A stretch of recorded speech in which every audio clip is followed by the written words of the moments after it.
السلام علیکم ورحمۃ اللہ وبرکاتہ۔ الحمد للہ رب العالمین، الصلاۃ والسلام علی رسولہ الکریم وعلی آلہ وصحبہ اجمعین۔ اعوذ باللہ من الشیطان الرجیم، بسم اللہ الرحمن الرحیم۔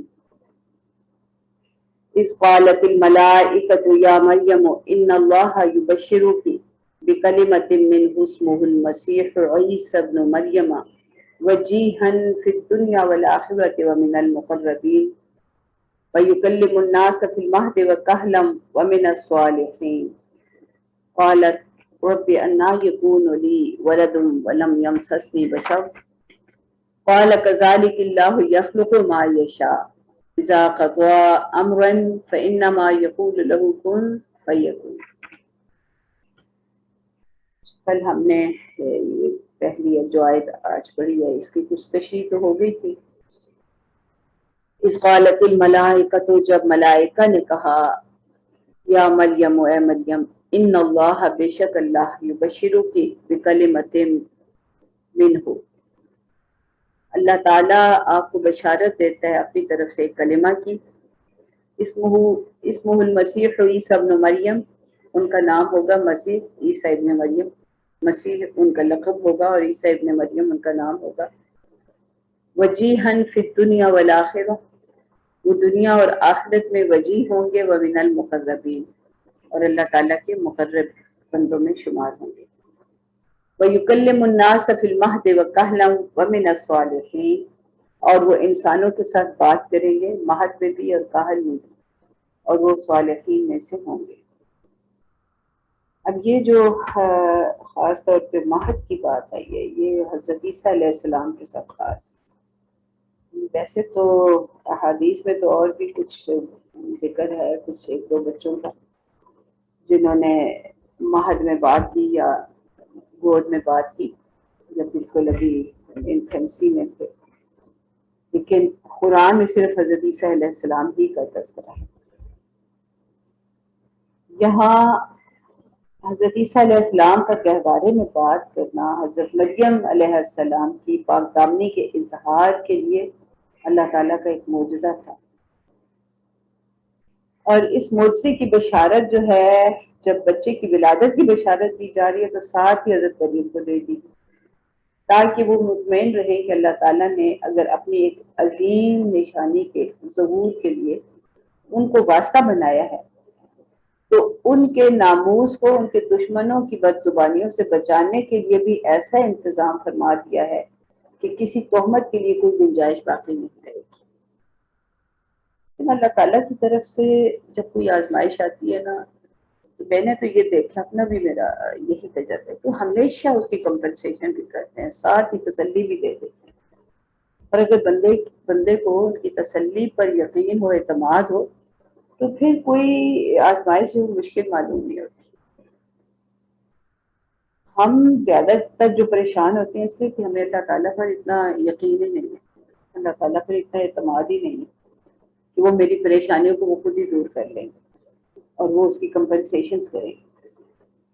تو یہاں پر آپ دیکھیے کہ کیسا عظیم انتظام فرمایا گیا کہ ایک ایسی نشانی بھی ساتھ ہی رکھ دی گئی، یعنی پہلے تو ایک ہی نشانی تھی کہ بغیر باپ کے ایک بچہ پیدا ہو رہا ہے اور ہونے والا ہے، اور اس خاتون کو، اس ماں کو یہ بشارت دی جا رہی ہے کہ ابتدا ہی سے آپ کی عصمت اور ناموس پر کوئی بات کسی کو کرنے کی کوئی گنجائش نہیں رہنے دی جائے گی۔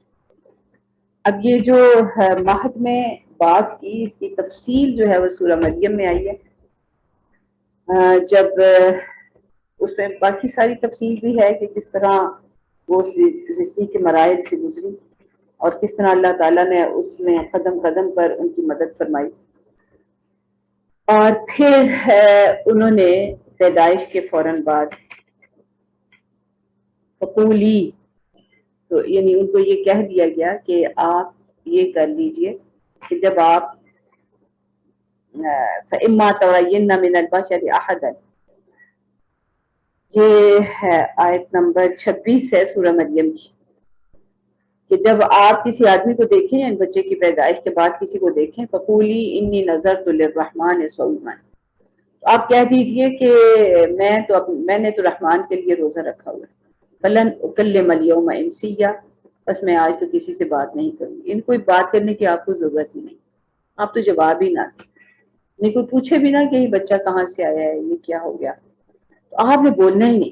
یہ دیکھیے یہ بھی بڑی بات ہے نا. مجھے تو اس سے یہ پتہ چلتا کہ جب کوئی لایانی طور پر خواہ آپ کے خلاف کوئی بات کر رہے ہیں نا اور کوئی اس کی اصل نہیں ہے، تو اس کا جواب خاموشی ہی بہتر ہے. یعنی حضرت مریم کو یہ نصیحت کر کے کہ آپ سے جب کوئی ظاہر پتا تھا کہ جب ایک عجیب سا معاملہ ہو رہا ہے جو عام طور پر نہیں ہوتا، لوگوں کے لیے یہ شکوک و شبہات پیدا کرنے والا معاملہ ہو سکتا ہے، تو اس کے جواب میں بس آپ صرف ایک ہی بات کہی، بس آپ خاموش رہیے، آپ نے بات ہی نہیں کری. اور کہ میں نے تو اپنے رب کے لیے، اپنے رحمان کے لیے، رحمان دیکھے نا، صرف بھی رحمان آئی ہے کہ وہ تو بڑا مہربان ہے، تو وہ کوئی میرے ساتھ زیادتی کیسے کر سکتا ہے، یا مجھے دشمنوں کے رحم کرم پہ کیسے چھوڑ سکتا ہے. انی نظرت للرحمن صوما، صوم یہاں پر کہ بس میں نے اپنی زبان کو روک لیا.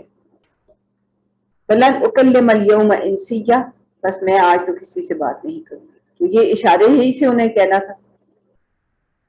فاتت به قومها تحملہ، پھر جب وہ اپنی قوم کے پاس آئیں اس کو اٹھائے ہوئے، یعنی بچے کو لیے ہوئے، وہ واپس نہیں آئی. دیکھیں اب یہ بھی اللہ تعالیٰ کی طرف سے ان کو اتنی ہمت، اتنی جرت دے دی گئی کہ وہ بلا خوف جو ہے اس بچے کو لیے چلی آئیں اپنے گھر والوں کے پاس، اپنی برادری کے پاس، اپنے قبیلے کے پاس، اپنی یعنی قوم جب ہوگا تو یہ سارے لوگ مراد ہوں گے.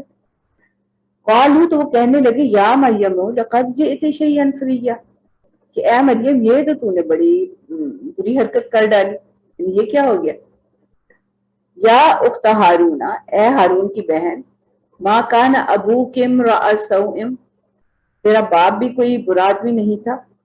وما کانت امک بغیہ، اور نہ آپ کی ماں جو تھی وہی کوئی غلط کار عورت تھی.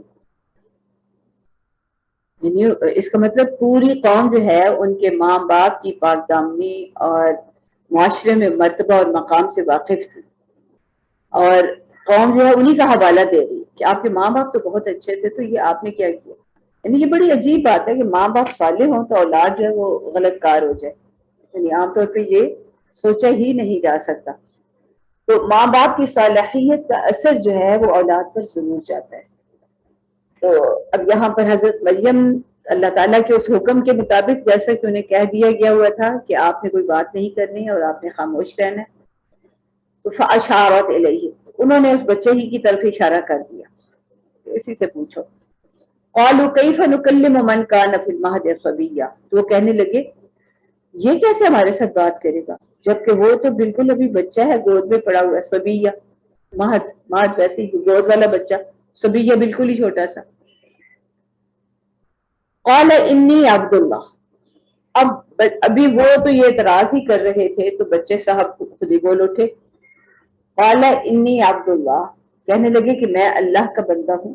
اب یہاں پر خاص طور پہ ان کا یہ ارشاد کہ میں اللہ کا بندہ ہوں، یہ خود ہی یہ بات واضح کرتا ہے کہ میں کوئی ایسا عجیب معاملہ نہیں ہوا میرے ساتھ، یا کوئی عجیب بات نہیں ہے، کوئی انہوں نے الوہیت کا دعویٰ نہیں کیا، ابدیت ہی کا اظہار فرمایا ہے. یعنی حضرت عیسیٰ علیہ السلام نے جو پہلی بات کی ہے وہ یہ کہ میں اللہ کا بندہ ہوں، اپنی ابدیت کا اظہار فرمایا. اسی سے یعنی جو بعد میں اس پر سارے افسانے تراشے گئے اور حضرت عیسیٰ علیہ السلام کو جو تثلیث کا معاملہ ہوا اور ان کو جو الوہیت کا درجہ دے دیا گیا، یہاں سب سے پہلے خاص طور پر انہوں نے خود اپنی زبان مبارک سے جو نفی کی تو اسی کا تذکرہ ہے. انی عبد اللہ، میں تو اللہ کا بندہ، یعنی بالکل اس طرح عابد ہوں جس طرح پوری کائنات اللہ کی عبد ہے. آتانی الکتاب، مجھے تو کتاب دی گئی ہے. یعنی دیکھیں اب بھی کتاب ملی نہیں، کتاب تو بعد میں ملنی تھی. تو آتانی الکتاب، مجھے کتاب دی گئی ہے. وجعلنی نبیا، اور مجھے نبی بنایا گیا ہے. اس سے یہ بھی پتہ چلتا ہے کہ اللہ تعالیٰ جس سے کوئی خاص کام لینا چاہتے ہیں تو ابتدا ہی سے اس اس کی اب اس کو ہم جینیٹکس کی زبان میں کہہ سکتے ہیں کہ ان کے جینز ہی ایسے ہوتے ہیں، یا ان کو اس طرح اس رخ پر ڈال دیا جاتا ہے، یا وہ جس کام کے لیے ان کو جو کام لینا مقصود ہے اس کے لیے شروع ہی سے تیاری کروائی جا رہی ہے۔ اب انہیں کہا وہ کہہ رہے ہیں آتانی الکتاب وجعلنی نبیا، اور مجھے نبی بنایا، وجعلنی مبارکن اینما کنت، اور مجھے بڑا ہی بابرکت بنایا، میں جہاں بھی رہوں، یعنی میں جہاں بھی رہوں گا میں بابرکت رہوں گا، میرے ساتھ اللہ تعالیٰ کی خاص برکتیں ہوں گی۔ برکت کا لفظ جب اللہ تعالیٰ استعمال کرتے ہیں اور جب کہا جاتا ہے کہ اللہ تعالیٰ برکت دیں، اللہ تعالیٰ آپ کو خیر و برکت سے نوازیں، یہ بہت بڑی دعا ہے، مجھے بھی بہت بڑی دعا لگتی ہے کہ اگر کوئی یہی کہہ دے نا اللہ آپ کو برکت دے۔ اور یہ پہلے مطلب کچھ عرصہ پہلے تک یہ میں نے دیکھا کہ لوگ ایک دوسرے کے ساتھ جب بات کرتے ہیں نا تو اب ہم تو کہتے ہیں تھینک یو یا صرف جزاک اللہ، لیکن باقاعدہ جزاک اللہ کے ساتھ وہ کہتے ہیں اللہ آپ کو برکت دے، یعنی اگر کسی نے آپ کے ساتھ کوئی بھلائی کی ہے اس کو برکت کی دعا دی جاتی تھی، اور دی جاتی رہی اور دی جانی چاہیے۔ اور یہاں پر حضرت عیسیٰ علیہ السلام جو ہے وہ کہہ رہے ہیں کہ اللہ نے مجھے بڑا برکت والا بنایا، بڑا مبارک بنایا ہے۔ برکت کا مطلب یہ ہے کہ اللہ تعالیٰ کی طرف سے ہر خیر جو ہے اب وہ اس کے حصے میں آئے گی۔ برکت اللہ تعالیٰ کی عطا کے سوا اللہ تعالیٰ کی طرف سے صالحیت کی توفیق کے علاوہ کوئی برکت نہیں۔ سب سے بڑی برکت ہے ہی یہ مال کا اضافہ، مال کا زیادہ ہونا، کسی تجارت کا نفع بخش ہونا، یہ بڑا محدود سا ایک تصور ہے برکت کا۔ اصل برکت یہ ہے کہ دنیاوی معلومات جتنا بھی ملے، تھوڑا ملے یا زیادہ ملے، بندے کو اللہ تعالیٰ کی اطاعت کی توفیق ہو جائے۔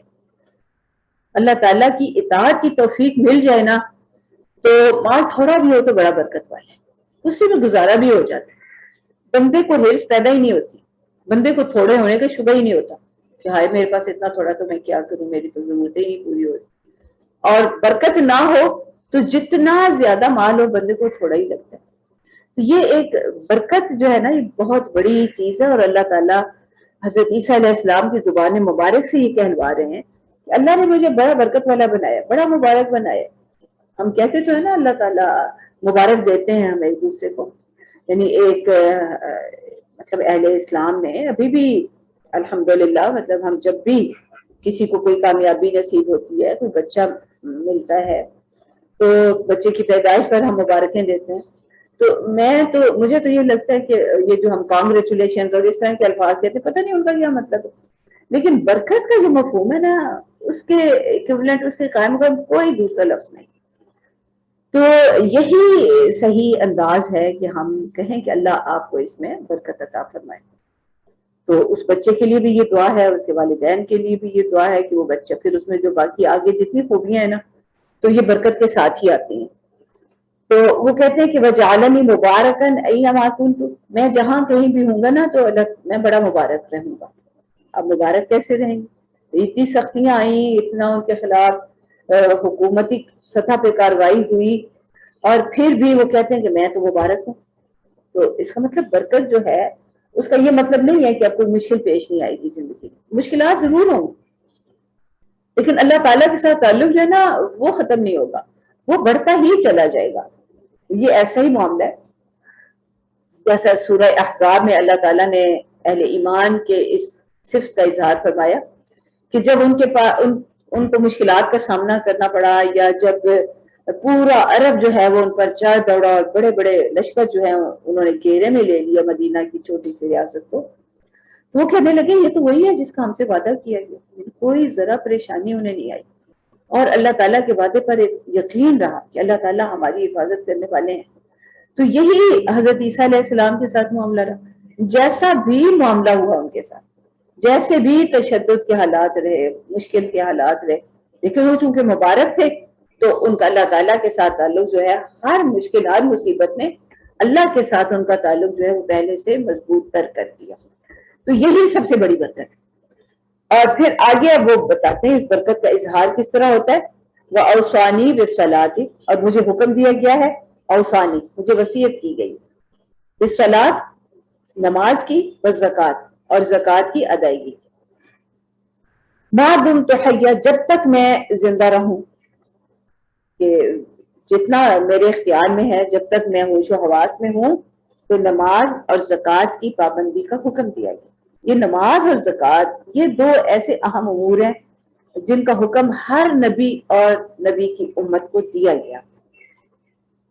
وَبَرًّا بِوَالِدَتِی اور میں اپنی والدہ کے ساتھ بڑا بر کا مطلب حق کی ادائیگی کرنے والا. یہ بر کا لفظ جب قرآن میں آتا ہے لَيْسَ الْبِرُّ أَن تُوَلُّوا وُجُوهَكُمْ، تو وہاں پر بھی جتنے آگے اعمال بتائے جا رہے ہیں وہ حقوق کی ادائیگی ہی سے متعلق ہے.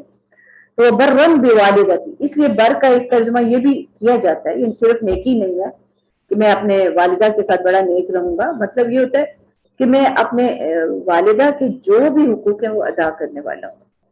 اور والدین کا سب سے بڑا حق یہ ہے کہ ان کا احترام، دل سے ان کا احترام اور ان کے ساتھ محبت کا رویہ رکھا جائے. تو وَبَرًّا بِوَالِدَتِی، اس کے بعد جو ہے باقی اللہ تعالیٰ توفیق دیں تو جسمانی اور مالی خدمات جو ہیں وہ بھی اسی میں آ جائیں گی. وَبَرًّا بِوَالِدَتِی اور میں اپنی والدہ کا حق ادا کرنے والا مجھے بنایا. وَلَمْ يَجْعَلْنِی جَبَّارًا شَقِیًّا اور مجھے جبار اور شقی نہیں بنایا. کتنی بڑی خوبیاں ہیں نا جو اللہ تعالیٰ پیدائش کے وقت ہی ان کو عطا فرما رہے ہیں اور وہ لوگوں کو بتا رہے ہیں کہ مجھے یہ صفات دے کر بھیجا گیا ہے. اچھا میرا خیال ہے ایسے ہر بچے کو صفات جو بھی اللہ تعالیٰ نے دینی وہ تو دے کر ہی بھیجتے ہیں، لیکن ہمیں پتہ نہیں چلتا نا کہ اب اس کو کون سی صفات دی ہیں. کس کو جبار اور شقی بنا کر بھیجا اور کس کو جبار اور شقی بنا کر نہیں بھیجا گیا. والسلام علیہ یوم ولدت اور سلامتی ہے مجھ پر جس روز کی میری پیدائش ہوئی. ویوم اموت اور جس روز میں مروں گا.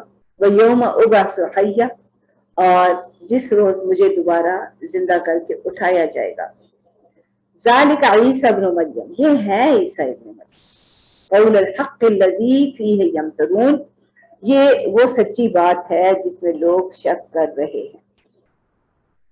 اب یہاں پر آگے یہ اس بات کی بھی تصدیق کر دی گئی کہ ان کی جو عام اسباب سے ہٹ کر جو پیدائش ہوئی ہے تو اس سے کوئی ان کی ابدیت کے معاملے میں کوئی تبدیلی نہیں آئی. وہ اللہ تعالیٰ کے ابدی ہی ہیں.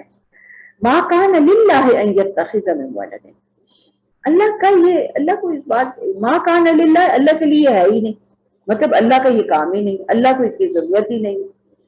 ان یتخذ من ولد کہ وہ کسی کو اپنا بیٹا بنائے. سبحانہ، وہ بہت بلند اور برتر ہے، بڑا پاک ہے ساری کمزوریوں سے. گویا کہ اولاد کی خواہش ہونا یا اولاد کا ہونا بھی ایک انسان کی بہت ساری کمزوریوں کا اظہار ہے. اور اللہ تعالیٰ یہاں پھر یہی کہہ رہے ہیں کہ اذا قضى امرا فانما يقول له كن فيكون. اللہ تعالیٰ تو جب کسی معاملے کا فیصلہ کر لیتے ہیں تو بس یہ کہتے ہیں کہ ہو جا، بس وہ ہو جاتا ہے. یہ اللہ تعالیٰ کے ارادہ کن کا اظہار ہے. تو حضرت عیسیٰ علیہ السلام کی پیدائش جو ہے وہ بھی اللہ تعالیٰ کے ارادہ کن کا اظہار ہے، اللہ تعالیٰ کی صفت کن کا اظہار ہے. اب یہاں بھی اب ہم آگے دیکھتے ہیں کہ تھوڑی سی چلیں کہل کی بھی بات ہو جائے کہ کہا یہ جا رہا ہے کہ کلم الناس فی المہد وکہلا. تو مہد کی تفصیل تو اللہ تعالیٰ نے بتا دی، لیکن کہل کی تفصیل قرآن میں اللہ تعالیٰ نے ہمیں نہیں بتائی کہ وہ کہل یعنی بڑھاپے میں کہل کی عمر جو ہے یہ کوئی 50 کے لگ بھگ آتی، غالباً 40 کے بعد یا 40 سے 60 کے درمیان آپ کہہ لیجیے، جسے ادھیڑ عمر کہا جاتا ہے. تو وہ یعنی اس بڑھاپے میں بھی بات کریں گے. اور کس طرح کی بات کریں گے؟ صرف ایسے تھوڑی ہے کہ وہ صرف جیسے عام انسان بات کرتا ہے ویسے ہی کریں گے، وہ تو ہر کوئی کرتا ہے. لیکن خاص طور پہ جب یہ بتایا جا رہا ہے کہ وہ کہل سے میں بات کرتا ہے، یہاں پر میں اس کی ذرا زیادہ تفصیل سے ہم تفصیل نہیں دیکھ سکتے ہیں. کہل کے معنی تو ادھیڑ عمر کے ہوتے ہیں. تو انجیلوں سے یہ معلوم ہوتا ہے کہ حضرت عیسیٰ علیہ السلام ادھیڑ ہونے سے بہت پہلے دنیا سے رخصت ہو گئے. تو قرآن کی اس آیت سے صاف معلوم ہوتا ہے کہ حضرت مریم علیہ السلام کو ضمناً حضرت عیسیٰ علیہ السلام کے قبولیت تک پہنچنے کی بھی بشارت دے دی گئی. رسولوں کے معاملے میں اللہ تعالیٰ کی جو سنت رہی ہے اس کے لحاظ سے یہی بات صحیح معلوم ہوتی ہے.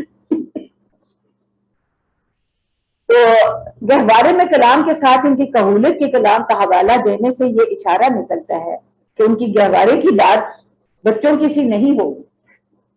بچہ تو تو ہر بچہ کر لیتا ہے نا، لیکن اتنی صاف بات اور اپنے بارے میں اتنی واضح جو علامات اور اپنی صفات کا اظہار اور جو کچھ عطا ہونے والا ہے اس کا اظہار، یہ تو بچے کی بات نہیں ہے نا.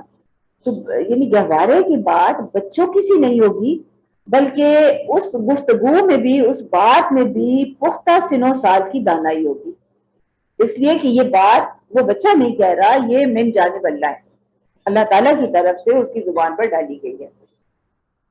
تو قبولیت سے بس یہی یہاں پر تقریباً سارے مفسرین یہی لکھتے ہیں کہ اس کا مطلب یہ ہے کہ قبولیت آئے گی اگر حضرت عیسیٰ علیہ السلام، اب آگے جتنی مزید تفصیلات بتائی جا رہی ہیں کہ کس طرح اللہ تعالیٰ ان کے بارے میں یہ کہتے ہیں کہ آپ کو ہم اٹھا لیں گے اور یہ وفات نہیں کی، یہ ابھی ہم آگے اس کی تفصیل پڑھتے ہیں نا.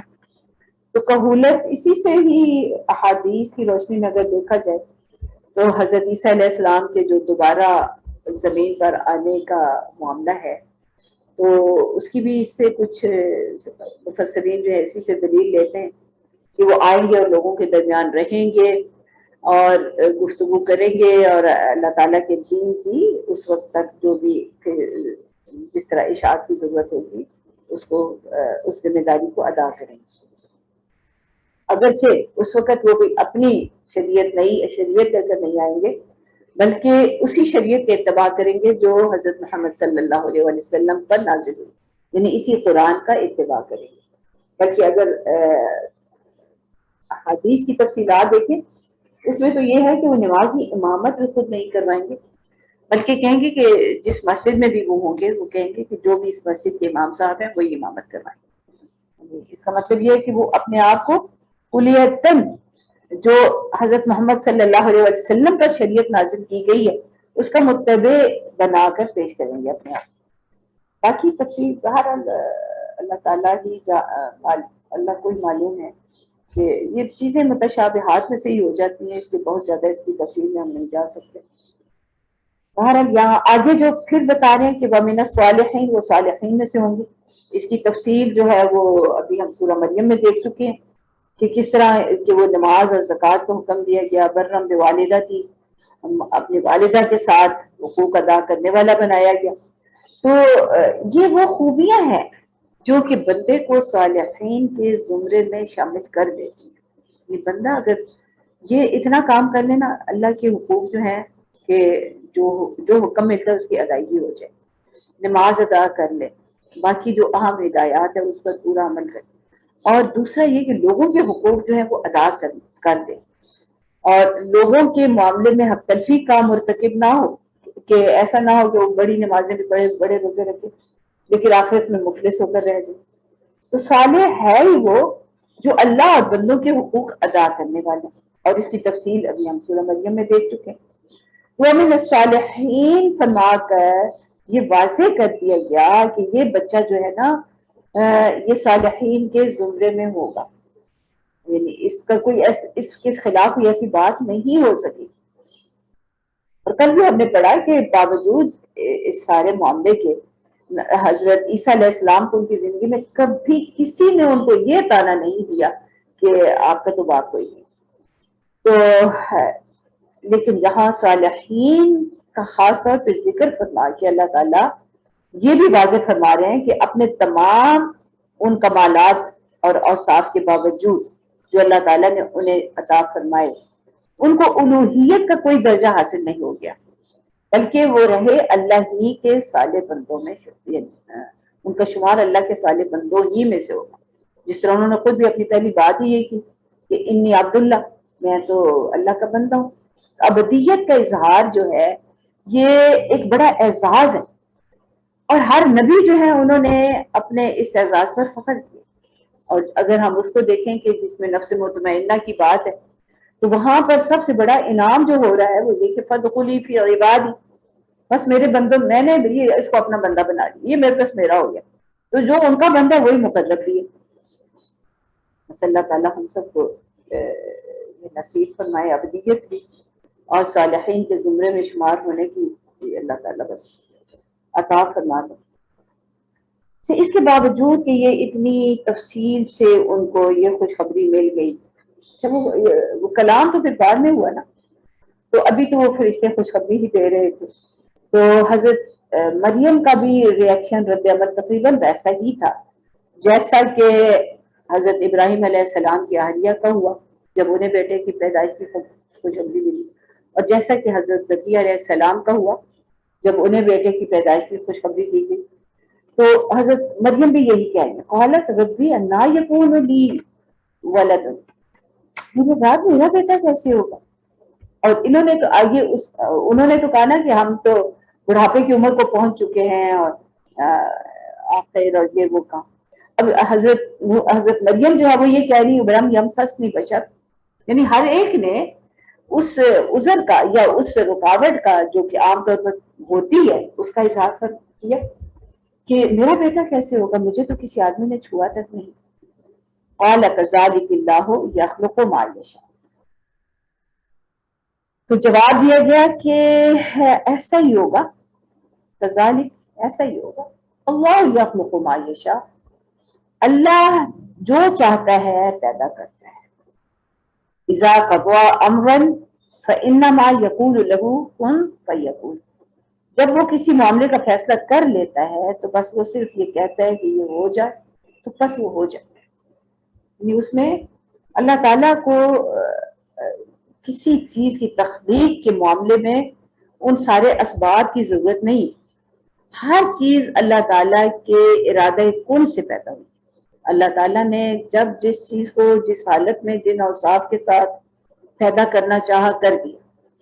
تو یہ یعنی تخلیق کا بل ہے ہی اللہ تعالیٰ کے ارادہ کن کا اظہار. تو باقی سارے معاملات یعنی اللہ تعالیٰ اسباب کے محتاج نہیں ہے، ہمارے لیے انہوں نے اسباب رکھے، اور بس مجھے تو لگتا ہے بس ہمیں ذرا مشغول رکھنے کی، باقی کرتے تو وہ دنیا میں ہوتا تو وہی ہے، جو وہ چاہیں وہ ہوتا ہے. ما شاء اللہ کان وما لم یشاء لم یکن، جو وہ چاہتے ہیں ہوتا ہے، جو وہ نہیں چاہتے نہیں ہوتا.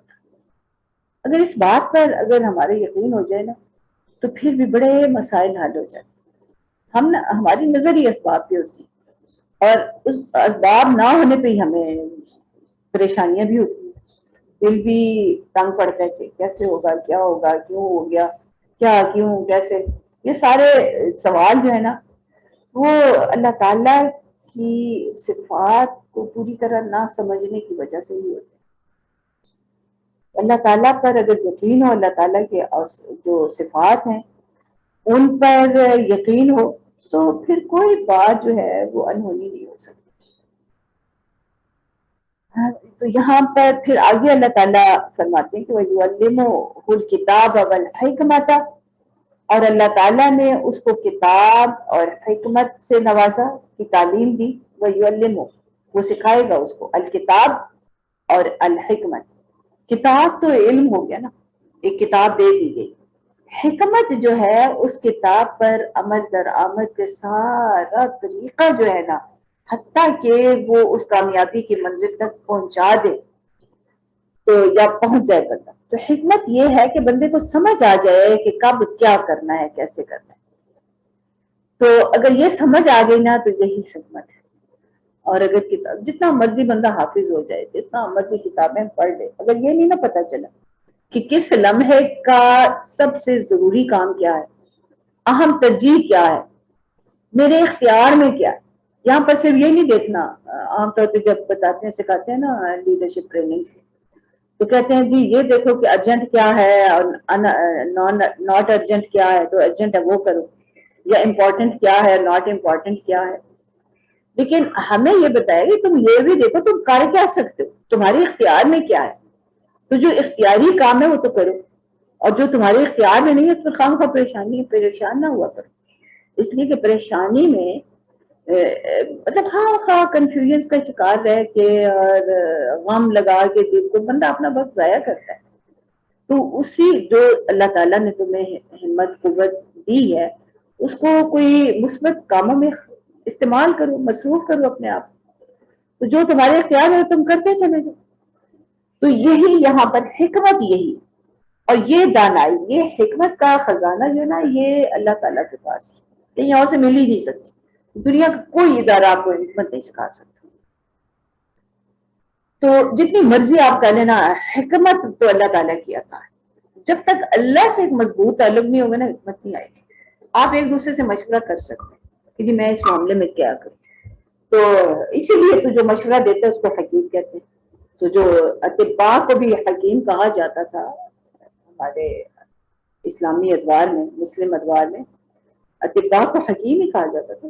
حکیم اس لیے کہا جاتا تھا کہ ایک بندہ اپنی کسی پریشانی میں کسی مشکل میں جب اس کو ہے تو وہ اس سے جا کے مشورے کا طالب ہے کہ مجھے مشورہ مل جائے کہ اب اس تکلیف میں مجھے کیا کرنا ہے.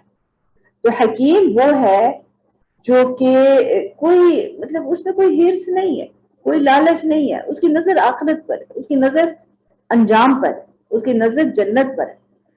تو اس لیے وہ دنیا کے مال و متاع کی فکر ہی نہیں کرتا. اسی لیے ہمیشہ اطباء جو ہے نا وہ علماء اور اطباء مسلم معاشرے میں ہمیشہ ان کا مرتبہ جو ہے نا بادشاہوں سے بھی اونچا رہا ہے.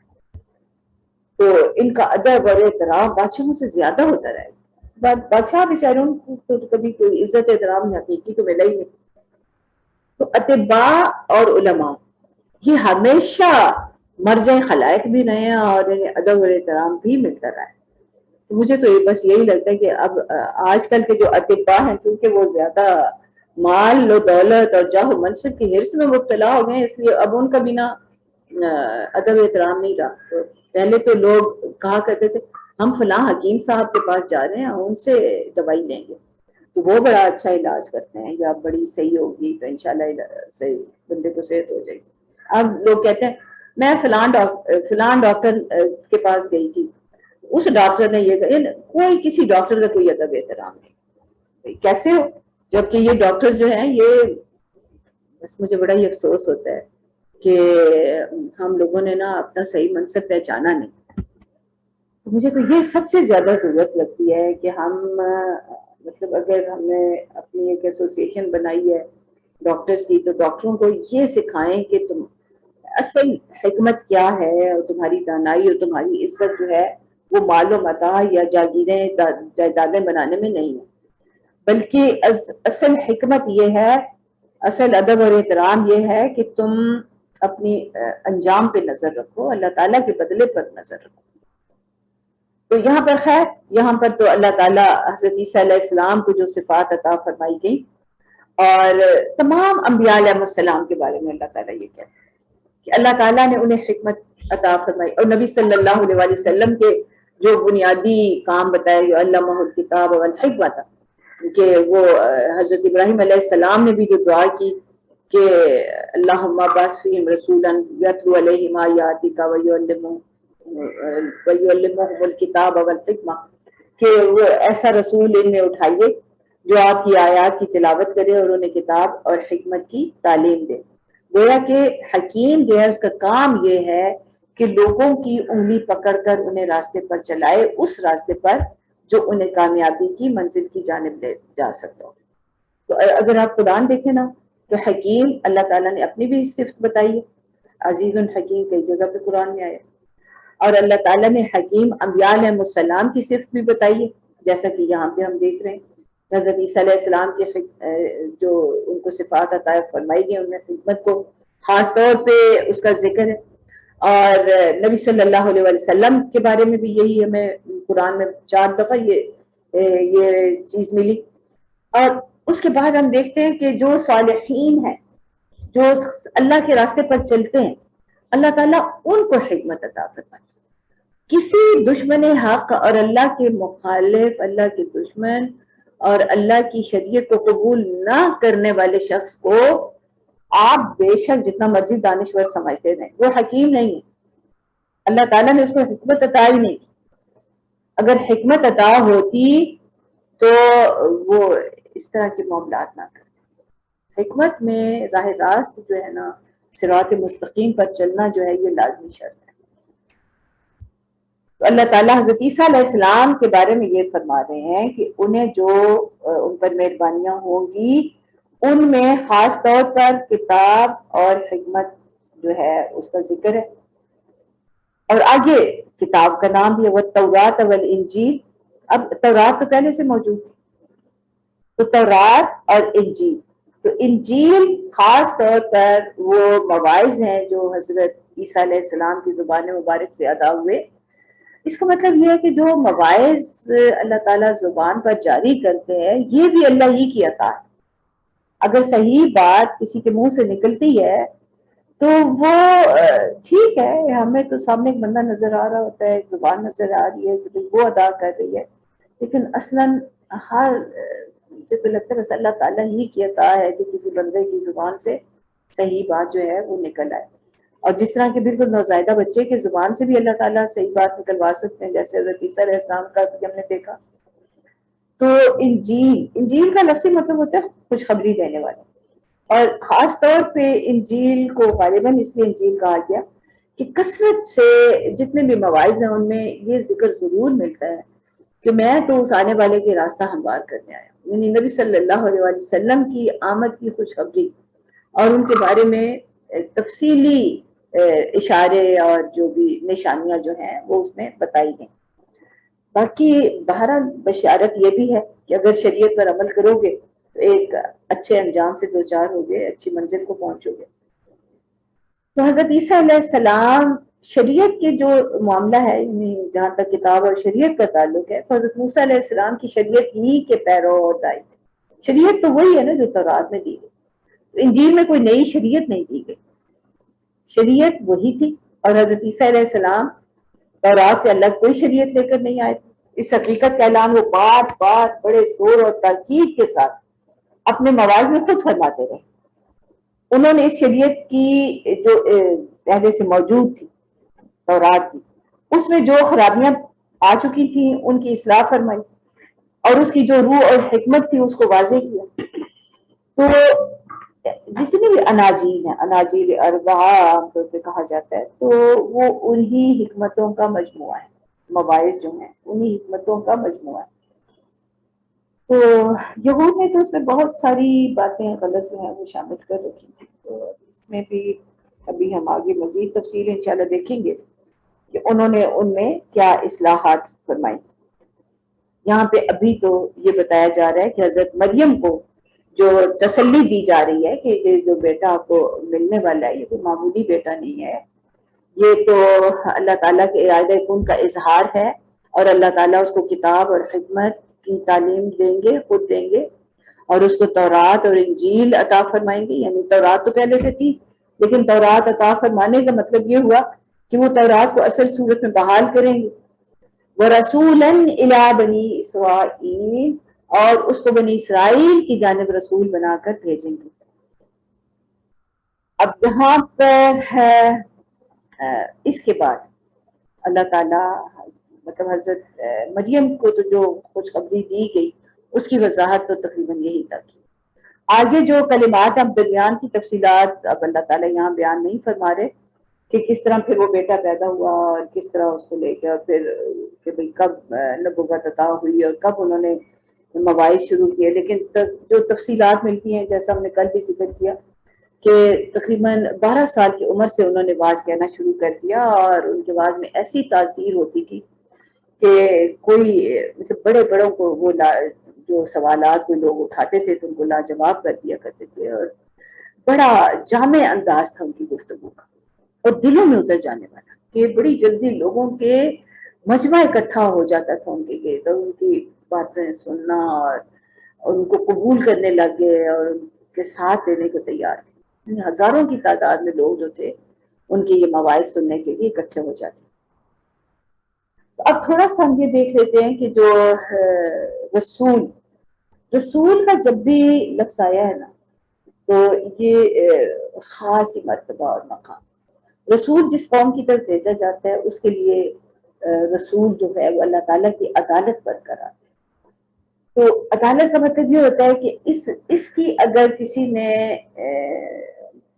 تنقید کی، انکار کیا یا کوئی دکھ دینے کی کوشش کی یا ان کے خلاف کوئی کارروائی کرنے کی کوشش کی، تو اللہ تعالیٰ ہمیشہ اللہ تعالیٰ نے رسولوں کی حفاظت فرمائی ہے، اور وہ قوم جو ہے وہ نامراد ہوئی ہے جس نے اپنے رسولوں کے ساتھ کوئی غلط معاملہ کیا۔ یعنی اگر وہ ایمان لاتی ہے قوم تو وہ نجات پا جاتی ہے، اور اگر اپنے کفر پر اڑی رہ جاتی ہے یا نبی کو کوئی نقصان پہنچانے کی کوشش کرتی ہے تو اس قوم کو پھر فنا کر دیا جاتا ہے، اس کو ہٹا دیا جاتا ہے۔ تو اس یہاں پر حضرت عیسیٰ علیہ السلام کی رسالت کا بنی اسرائیل کے لیے خاص ہونا بھی واضح ہو گیا۔ حضرت عیسیٰ علیہ السلام خود اپنے بھی یہی کہتے تھے کہ میں تو بنی اسرائیل کی طرف بھیجا گیا ہوں، میں بنی اسرائیل کی کھوئی ہوئی بھیڑوں کی تلاش کے لیے آیا ہوں۔ اور جو جتنے بھی ان کے مواعظ ملتے ہیں نا اس میں یہی ہے کہ بنی اسرائیل کو انہوں نے ان کی اصلاح کی کوشش اور انہی کے درمیان رہے اور انہی کے درمیان اصلاح کی کوشش کرتے رہے، بلکہ اپنے حواریوں کو بھی جب انہوں نے تبلیغ کے لیے دوسرے اطراف میں بھیجا تو انہی اطراف میں جہاں پر بنی اسرائیل موجود تھے، یعنی باقی قوموں کی طرف ان کی دعوت جو تھی کم از کم ان کی جب تک وہ موجود رہے وہ کسی دوسری قوم کی طرف نہیں گئے اور نہ انہوں نے کسی کو کہا کہ وہ جائیں، بلکہ نبی صلی اللہ علیہ وسلم اپنے بارے میں جو ہمیں دیتے ہیں خبر کہ مجھے اللہ تعالیٰ نے جو خصوصیات عطا فرمائی اس میں ایک اہم بات یہ ہے کہ مجھے سارے جہاں کی طرف بھیجا گیا، یعنی مجھے ساری زمین کے سارے اہل زمین کی طرف مجھے رسول بنا کر بھیجا گیا، یعنی نبی صلی اللہ علیہ وسلم کی شریعت اور ان کی دعوت جو ہے وہ تمام اہل زمین کے لیے ہے، اور ان سے پہلے جتنے انبیاء علیہ السلام تھے وہ محدود علاقے یا محدود اقوام کی طرف ہی بھیجے گئے۔ تو یہاں پر کہ واضح کر دیا گیا کہ حضرت عیسیٰ علیہ السلام جو ہیں وہ بنی اسرائیل ہی کی طرف رسول بنا کر بھیجے گئے۔ مقصد یہ تھا کہ اگر بنی اسرائیل خود ٹھیک ہو جاتے نا تو پھر یہ توقع تھی کہ وہ خود دوسروں کو اللہ تعالیٰ کے دین کی طرف دعوت دیتے اور اس کے ساتھ جوڑتے، لیکن بنی اسرائیل نے اس معاملے میں بڑی کوتاہی کی، اور یہود نے تو بالکل اس کو اپنے خاندانی دین کی بنا کر رکھ چھوڑا۔ تو میرا خیال ہے آگے جو ہے حضرت عیسیٰ علیہ السلام کی جو ان کے معجزات جو ان کو عطا کیے گئے اس کی تفصیلات کا ذکر ہو رہا ہے، تو انشاءاللہ تعالیٰ پھر اس کو ہم کل ہی پڑھ لیں گے۔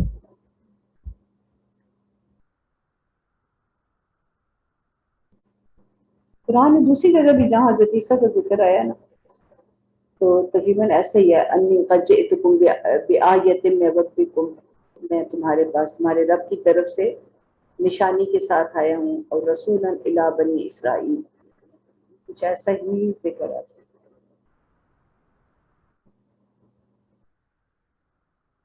اب کل انشاءاللہ باقی پڑھیں گے۔ آخر دعوانا الحمد للہ رب العالمین۔